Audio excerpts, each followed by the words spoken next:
YouTube, Mose fam, what is going on? Welcome to another special edition here on the channel. We're going live today. If you've seen the promo, you know what we're here to do. It's going to be a really, really good show. This young man is doing his rounds. He's going on all the platforms.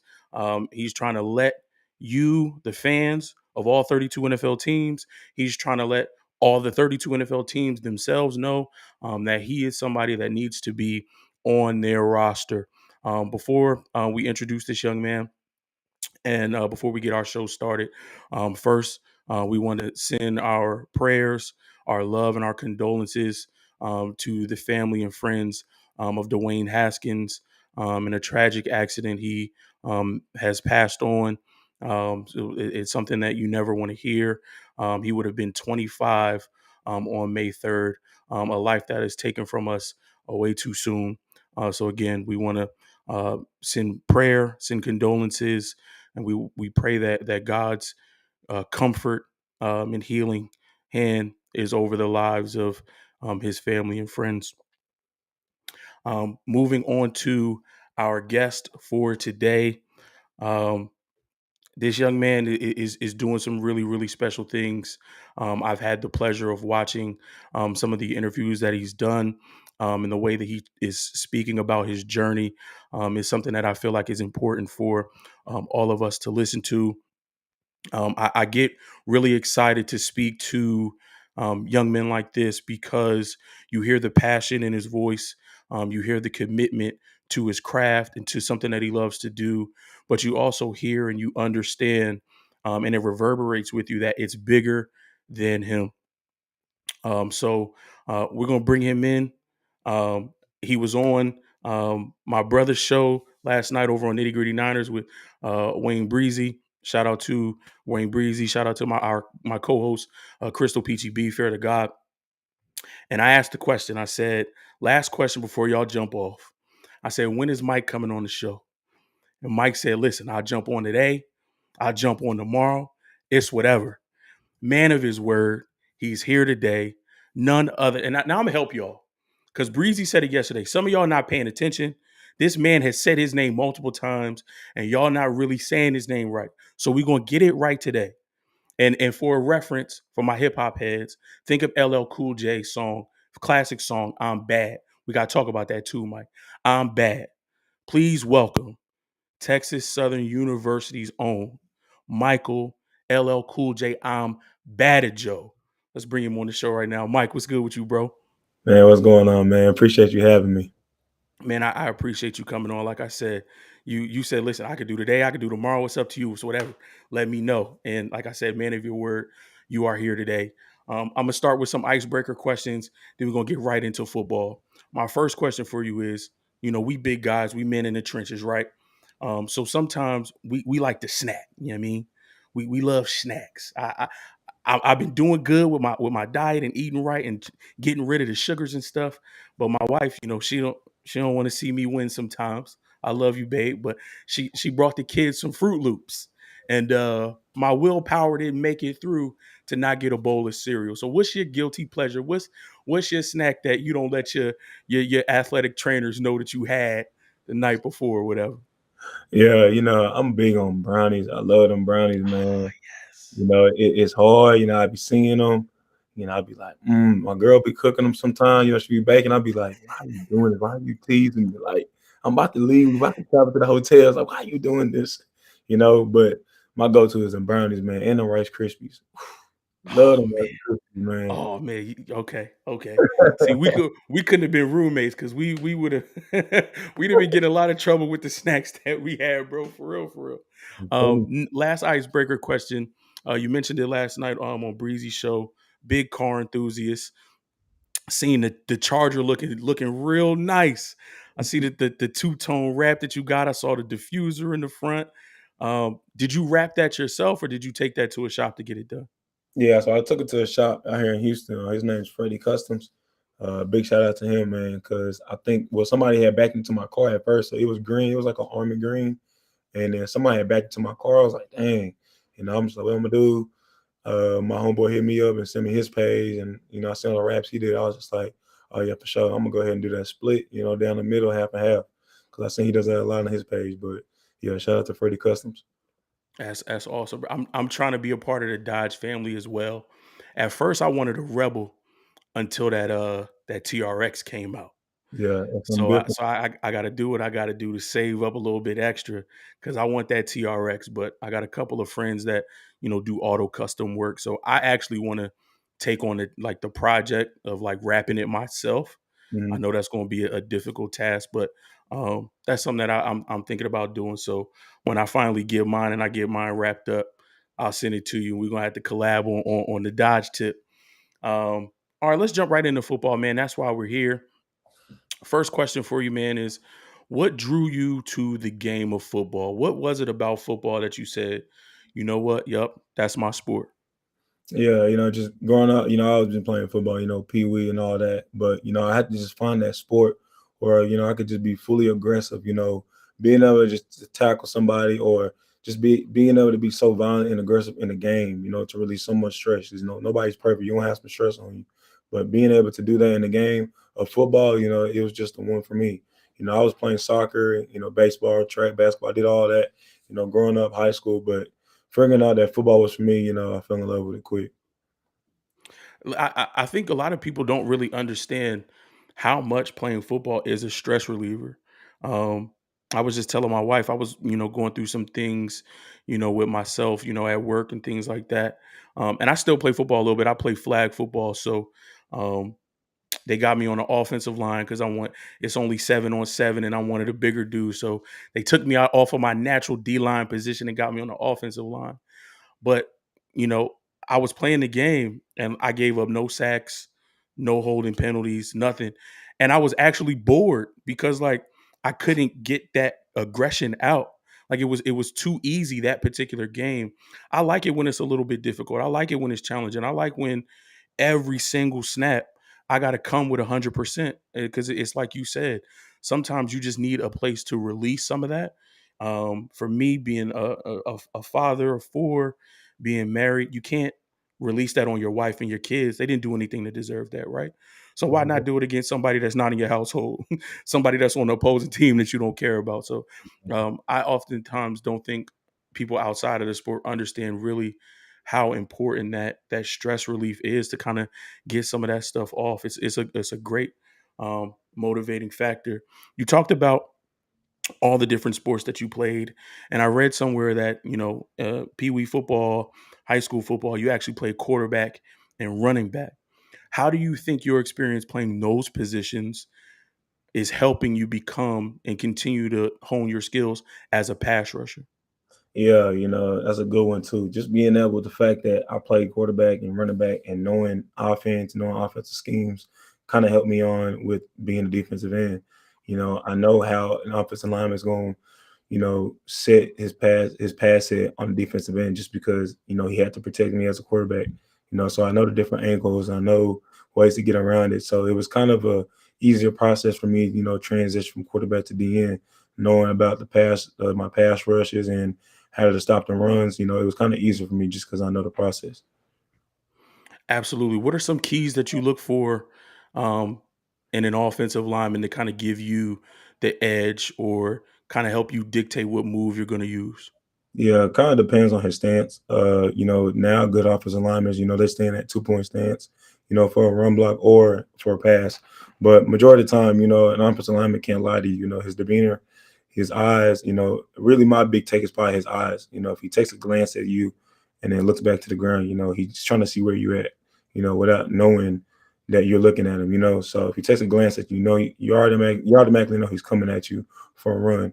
And for a pass, you're gonna see his split get a little wider so he can kick back faster. Because usually all they gotta do is kick back and think, oh, he's gonna run right into me. But you just gotta, determine what his stance is, his split is, and that's pretty much easy for me. Love to hear it. Love to hear it. So off of that, now as a former player, as a defensive lineman, I don't know if you do this, and my wife thinks I'm crazy for doing it, but sometimes I'll walk around my house just doing pass rush moves. I love doing a club and rip everywhere I go. Like I'll be walking through like a door frame or walking around a corner and I'll slap and rip past it real quick. And she's like, "What are you doing?" Sometimes I'll do it to her. Like she'll be in the way and I'll just like rip through her real quick. And she's like, bro, this is so random. Like, what are you doing? So one, do you do that? Do you randomly walk around the house doing pass rush moves? And two, what is your favorite pass rush move? Yeah, that's funny because I was just doing it before my girl left for her track meet. Before she left, I was like, where you going? And she was like, where you going? I got the I'm quick. But I love that little jab inside, come back with a club. My favorite move to do is a fake bull and come around with a club. Okay. I got a lot of that on my tape. Even talking to some scouts, the main thing they say is, I see your favorite move is a fake bull. I just feel like it's a go-to because even the past season before, I used to bull a lot.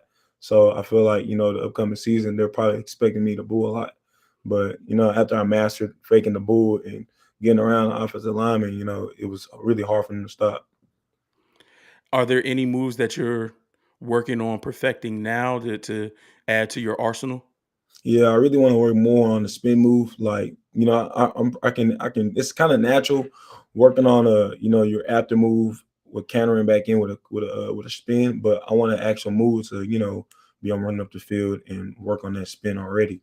Other than it being like my second option. Awesome. Awesome. Now, you are on the defensive line.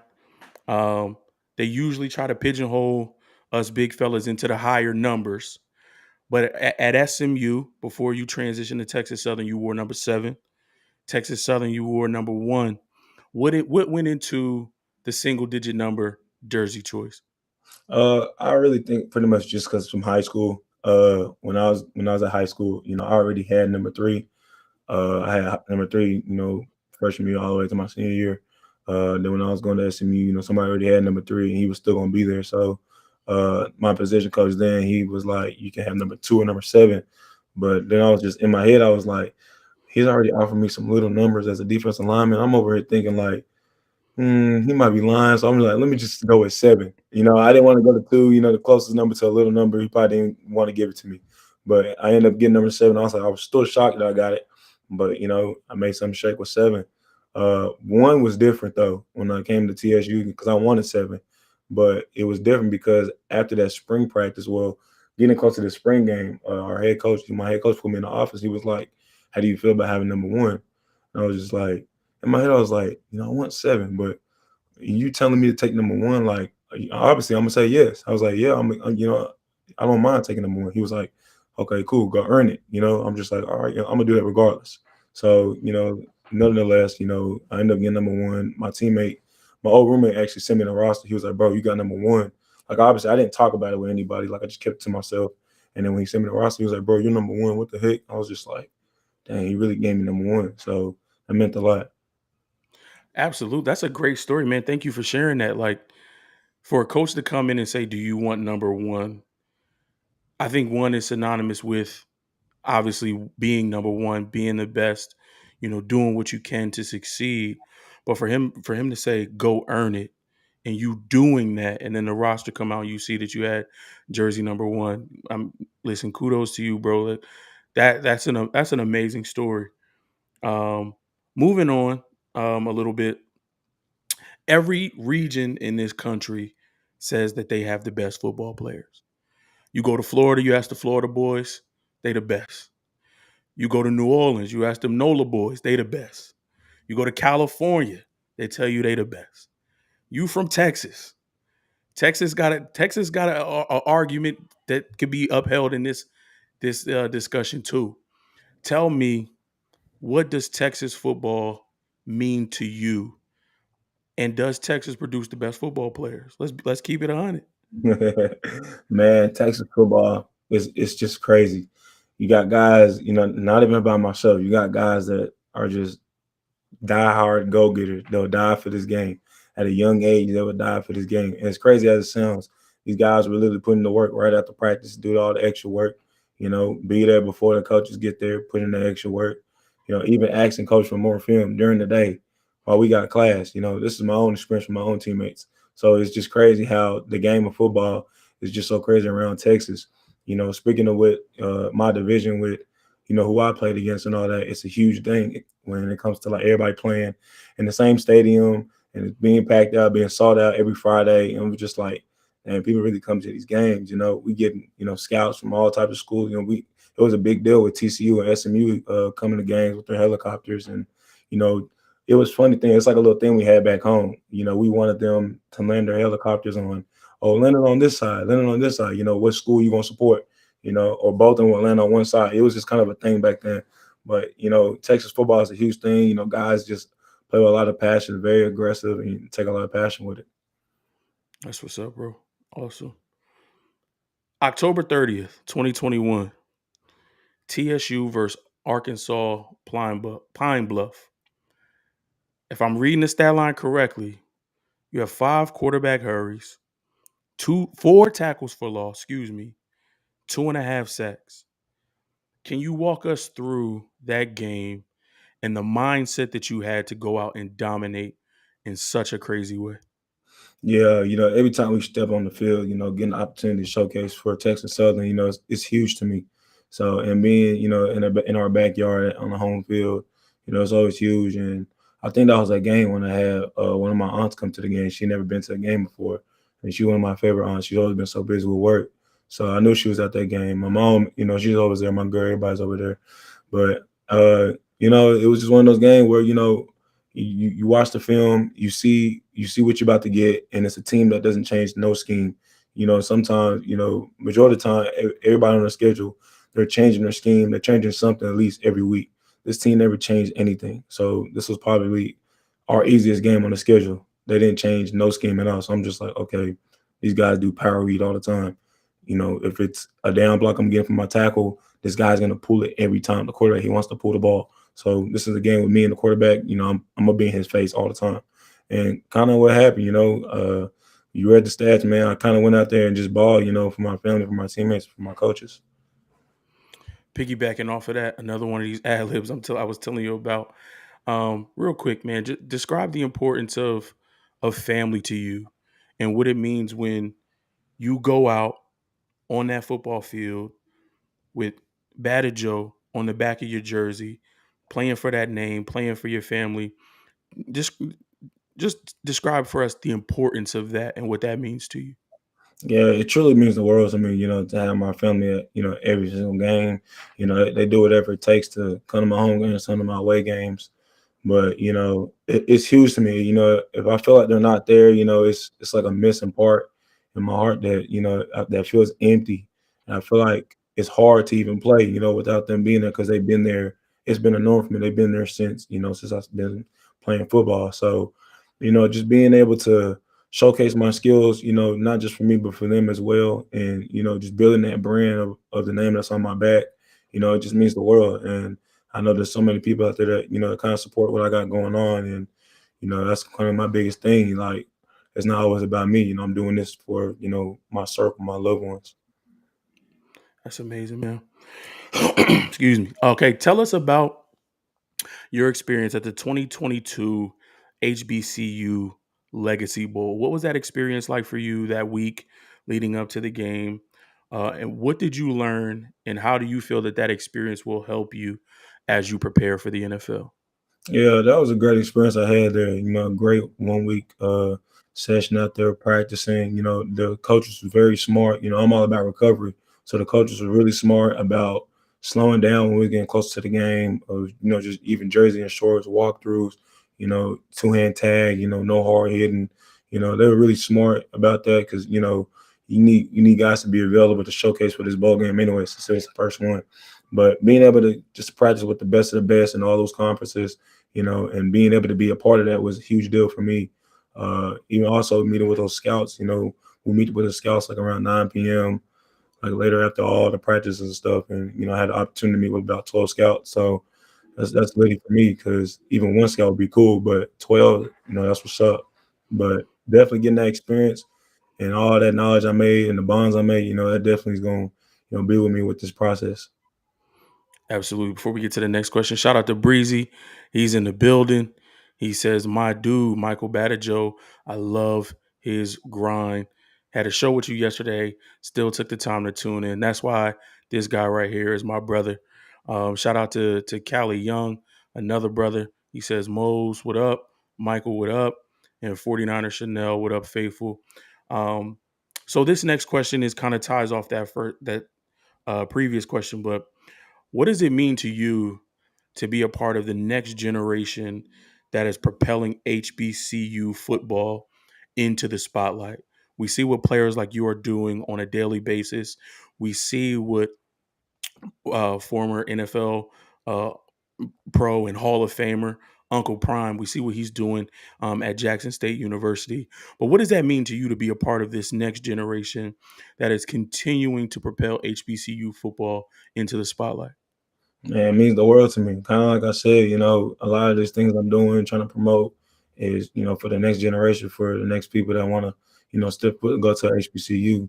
My thing after football is to be a recruiting coordinator. So, even when I'm done with football, promoting what I'm doing right now, I'm still gonna be doing it because being an alumni from Texas Southern, I'm gonna do whatever it takes to keep hitting the iron with promoting HBCUs because that's just love, man. You don't have to go to a Power Five, man. You really don't. Like I went through the process of going to a Power Five, and I had my fun there, but I didn't get to be Michael Badejo. When I went to HBCU, I felt like myself and was able to get All American and all that. So kind of want to be that motivation to the youth and whoever's next.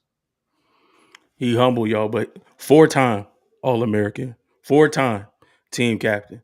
So he won't say it, but I'll say it. 4-time. Let's not get that misconstrued, man. Excellent, excellent. All right, you're preparing for the NFL draft. You had your pro day, outstanding workout. Um, you didn't get invited to the combine, which I feel like is a travesty, because if you compare your numbers to the guys who were there, you're right in the mix at the top performers of the combine. So, but outside of that, give us a little insight into your preparation for the 2022 NFL draft. What does a typical day look like for Michael Badejo? Yeah, majority of the time, we pretty much train every day. The weekends is more so you just recovering. A lot of ice baths, a lot of stretching, massages, and all that. But not even just the weekends. I'm doing recovery every single day. After my workouts. But we kind of start around like 5:30, 6 a.m. Every day. Every day is not the same workout, so there'll be hard days, and then other days will be like maintenance days. Kind of switch back and forth. A lot of position work drills. Even now, it's probably more position work drills than like a workout, just because I was doing whatever it took to get my pro day numbers right. But right now it's more so focusing on my body. Recovery is key, and whatever I put in my body as well. Through this process, you said you had spoke to 12 scouts at the Legacy Bowl. Some of the teams that I know that have reached out to you: Texans, Titans, Raiders, Cowboys, Jets, 49ers. We always hear every year there's some crazy new game or questions that are thrown out there. Have you gotten one of those strange questions? Like, what's one of the strangest questions that you've received from one of these teams during this draft process? A crazy question. I don't know if I really got any like a crazy question. A lot of these questions is just like, well, when I first talked to my first scout ever was probably the Jags.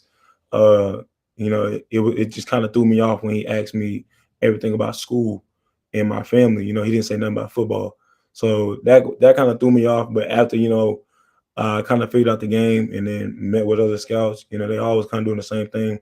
Then I kind of understood the game. Like, okay, like they're not asking me football stuff because they already know how I move. They want to know how I'm doing back home, and they want to know how I'm doing academics. So I guess that's kind of stuff like that. There's never really been a question where, it kind of just threw me off. Where it's just like, dang, like, why are you asking me that? But I won't be surprised, if somebody called me today or something and just be like, hey, XYZ, I wouldn't be surprised, at that point you just gotta expect the unexpected. Yeah, I've heard like they've asked people, do they like ketchup or mustard on a hot dog? I think Nick Sirianni from the Eagles was playing rock paper scissors to see how competitive guys are. So you said you're prepared for whatever. So if you get something like that, let me know, man. I'd be interested to see what new quirky things these coaches are coming up with to kind of see where your competitive edge is, see if you're open and willing to participate. I feel like they're trying to understand you as a person, see where Mhm. you are competitively, see where your emotional level is, I guess, from things outside of football. So um, I would be interested to know if you get something crazy as we get closer to the end of April. All right, man, we talking football. You'll be in the NFL. You're going to make a 53-man roster. We claiming that. Give me right now top 5 quarterbacks you want to sack. Give me your wish list of quarterbacks that you try and take down. I don't really have a wish list, but it just be an opportunity to sack Tom Brady if he's still in there. Okay. Obviously, Patrick Mahomes, Lamar Jackson, uh, Kyler Murray for sure, just because he's from the Dallas area. Everybody be talking about him. I'm just like, dang, I didn't get an opportunity to play him in the playoffs, but I'll be live. And shoot, there's one more. Uh, Shoot, hometown, Dak Prescott. I don't care. Just because I'm a Cowboys fan, but just because he getting a lot of recognition and all that, everybody got to show him love, but that'll be fun. Sack hometown quarterback. That'd be cool. That's what's up. So we got GOAT, some would say the baby GOAT, two of the fastest quarterbacks in the league, and the leader of the star, Dak Prescott. That's a solid list, bro. That's a solid list. And I'm gonna play that when you get each one of them. I'm gonna play this back and be like, he called it. He said he wanted to do it. He got it done. Um, last 3 questions and we'll get you out of here, man. Again, appreciate your time. Um, if someone were to ask you, what adversity have you faced and how have you overcome that adversity? What would be your answer? Man, the biggest thing with that, I came through a lot of adversity, just being in this process and transfer portal and all that, So I go back and think about the transfer portal, that was just a dark stage for me. I don't know about other people. It could be smooth for them, getting out of your school and then finding another place quick. For me, it wasn't like that. It took a little time. So I was in that dark portal, kind of by myself. My parents didn't really understand the game, but what they did understand was prayers work. So they were praying about, the whole situation all the time for me. But at that time, I didn't really believe anything. I was just like, man, like nothing's working, nothing's working. But I think that's probably was my biggest obstacle that I had to overcome was the fact that something's good is gonna come out of this. And look where I am now. Something big happened, and I'm glad. I stuck to my prayers with my mom and my pops, and anybody out there going through a hard, tough time. There's always a green light at the end. Listen, man, you sometimes my grandma watched these shows. So all you had to do was say 2 words. You said prayer works. She gonna call me sometime later today. And she always tell me, she said, prayer changes things. So listen, you already got a fan from being on Breezy's show. You got a fan in me. Now you got a fan in my grandmother. She's the reason why I love football anyway. When I was a little kid, we used to come home from church every Sunday, and I would sit in the living room with my grandma and we would watch football. Today, she still watches college football every Saturday from noon till 8 or 9 o'clock at night. She's still watching college football. So you got another fan, and Grandma Mose knows because you just said prayer works. So she gonna be all over that, bro. Absolutely. Um, what have you learned in the game of football that you can use outside of football that will stick with you for the rest of your life? Man, just building connections. The fact that I can network with my teammates and the bonding, I feel like I can use that outside of football, network off campus. I think the biggest thing that's true to words. That's kind of what happened. I was able to network really well with my teammates and my coaches, and I thought to use that skill, outside of football. So I went to the little career fair we had on campus, and I met with like the LinkedIn, I guess, group or whatever, and it helped me make a LinkedIn account. Made a connection with all of them there, and then from there, I went on campus, and I was that guy just making connection with everybody out there. There was times people would have their little board or tables out, and there'll be support. I don't know what it was. It'll be anything. I'll just go out there and just support it and make connections quick from there. So I use my skills from what I learned in football, just connections and networking, and I just use it outside of football. That's what's up, man. My wife get mad at me every time we go out somewhere because we'll go to the mall, we'll be at the store, and I'll see somebody I know, and I'm, oh, what's good, bro? Good to see you. Dap them up, and she's like, why do you know somebody everywhere you go? And I think it's that what you just said, being able to make connections when you're on a team of so many people. You got to find a way to make those connections because when you're on the field, you're not one individual. You're playing as 11 and you got to be able to communicate with one another. You got to be able to have that chemistry so that you can succeed. So absolutely, that's a great answer, bro. Last question, and we'll let you go. We gonna post this. We're gonna send it out. We're gonna hashtag NFL. I will hashtag every all 32 teams. We're gonna make sure somebody sees this. Give me your 2 to 3 minute elevator pitch for all 32 teams on why it would be a mistake if they do not select Michael Badejo. Man, that's huge. And I appreciate that for that question, bro. Man, getting the opportunity to just showcase my skills with all these teams, man, is just something that I wouldn't want them to miss this opportunity. You're getting a guy from Arlington, Texas, heard about it or not, but you're getting a guy that's a go-getter that wants to just be out there and just express the game and show how much he loves the game. A guy that would, go from one position to another if he has to. A guy that's open to play special teams. A lot of guys not open to do that. They're so focused on playing their main position. With me, I'm open to do all that. I'll run down the field on kickoff, be on kickoff return, punt, whatever. I was doing the same thing at Texas Southern. So why not on the next level? A guy that's just highly motivated, versatile, put me anywhere. It doesn't really matter. But I think the biggest thing with this process in this NFL draft is as a defensive lineman, you don't got a lot of guys in this process that will run to the ball. I've seen that on film with other classes, even guys that's in the NFL now. My coach, position coach, Coach Caesar, always preaches the fact that we need to run to the ball. So if I'm on the left side, the ball's on the right side, I'm gonna sprint over there quick. You know what I'm saying? I want to be the first guy over there. If it's for D-line, I'm gonna be the first over there, or for the whole team. I'm gonna do whatever it takes. So a guy that's a go-getter is gonna get to the ball regardless. A guy that's a diehard fan for all these NFL teams. It doesn't matter which one I get to, but the fact that I'll get an opportunity from HBCU is huge. It's not just huge for me, but it's huge for the HBCU fans. So I'll do whatever it takes. That's it. You heard what he said. He said, I will do whatever it takes. You put on his tape, you will see he does whatever it takes.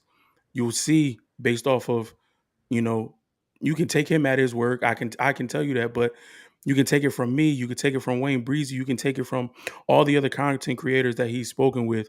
This man said yesterday that he would either be on the show yesterday or today, and he made it happen. He's a man of his word. He's a four-time All-American, four-time team captain. You graduated with your bachelor's and your master's. Come on, man. What more do you want? 6'2", 262, ran a 4.8. Come on. I heard some of the teams ask you, would you be opposed to standing up as a 3-4 outside linebacker? And your answer to that was? Yeah, most definitely. I'll do He, whatever. he most definitely, whatever. He told you whatever it takes. Whatever it takes. Michael, man, thank you so much again for your time. Much success. Listen, we said prayer works. We also going to speak that into existence, man. What you're doing is absolutely amazing.